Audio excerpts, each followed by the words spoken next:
thing that has really stood out, has really shone a light on where I'm concerned and has really stuck out to me is that in the midst of all of this, in the midst of people trying to flee from their homes, in the midst of them trying to dodge bullets and bombs and bombardment, they still have time for racism. Because you've got thousands of black, Asian, Syrian, Arab students and workers who have been also trying to get out of Ukraine and have been prevented from doing so due to the incessant racism that they have experienced. They've not been allowed to go through borders. There have been quite a few who have not been allowed to go through the border into Poland, for example, where they've been pushed back. We're looking at some of the footage now that people have been posting up. They've been pushed back. There are posters up saying no blacks. They have been pulled off buses that have been trying to get through the border because they have been not allowed to leave because they've been seen as being less than. And I think that really does shine a light on the fact that it doesn't matter how devastated somebody is, how scared somebody is, they seem to always have time for some of the worst traits of humanity.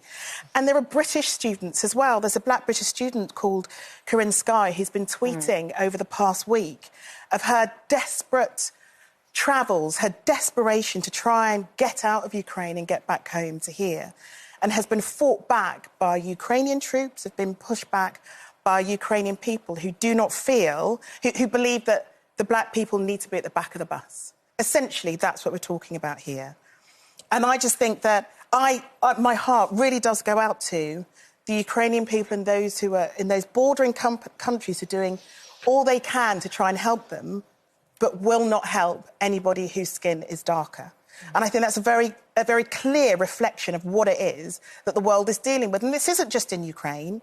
This happens in wars the world over, especially when it comes to migrant workers.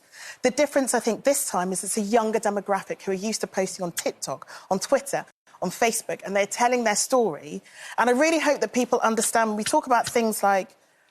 Yeah, but I know, I hear what you're saying and I completely understand it. And on the news last night, they did show some of the students talking about how badly they had been treated and the effort that it had taken for them to actually get on the train and cross the border. But I also think that Poland, for example, has exceeded all expectations in accepting 150,000 Oh, my goodness me. refugees. I understand that, but you have thousands of refugees. You can't stand there and say, absolutely, oh, you 50 people come in, you 4 people with darker skin. Sorry. I know, but this isn't a surprise. This isn't a surprise to anyone who has moved, any asylum seeker who's moved across Europe has met this in Hungary and other countries. To a lot of people, it will come as a surprise. It didn't come as a surprise to me because I am a black woman who's travelled through Europe and I've dealt with a lot of the ups and downs that can come with. I love travelling, but I always have to make a judgment call about how to deal with certain situations as a result of the colour of my skin in the way that you won't have to, Janet.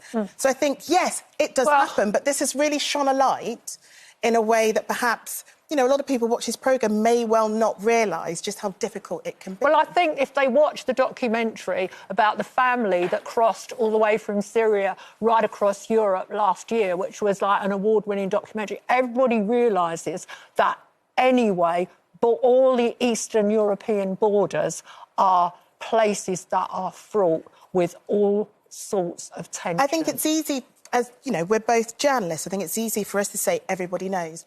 Everybody doesn't know. And that's the point of having programmes like this, I think, and we talk about the things that we do.